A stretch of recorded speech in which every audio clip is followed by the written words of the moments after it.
plutôt que de faire une grève qui paralyse totalement le trafic, on a préféré choisir cette méthodologie de façon à pouvoir assurer tous les vols, certes en retard éventuellement de 2 heures ou de 3 heures, mais nous, pilotes, on sera disposés à faire voyager tous nos clients.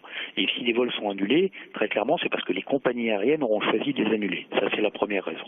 La deuxième raison, c'est qu'avec la loi Diard, effectivement, qui nous oblige individuellement à nous déclarer grévistes 48 heures avant le mouvement, les compagnies aériennes sont en capacité de recomposer des équipages et de travailler sur cette grève de façon à ce que son efficacité soit énormément diminuée. Alors la direction d'Air France voit rouge, évidemment. Elle estime qu'avec ce mouvement social, vous mettez en péril le redressement de la compagnie. Qu'est-ce que vous répondez à cela ?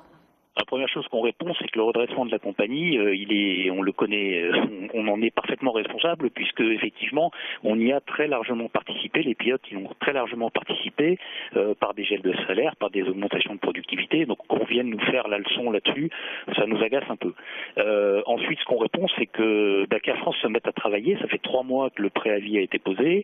Monsieur Gaget, qui a écrit cette lettre, ne nous a jamais contactés pendant ce préavis et Air France ne nous a pas pris au sérieux, très franchement. Ils ont dit oui, ça n'aura pas lieu, c'est un préavis comme ça en l'air. On n'a pas l'habitude de poser des préavis en l'air. Et si la direction d'Air France était un petit peu plus occupée de ce préavis, avait un peu plus fait pression sur le gouvernement pour faire avancer les négociations, je pense qu'aujourd'hui, on serait à un stade beaucoup plus avancé.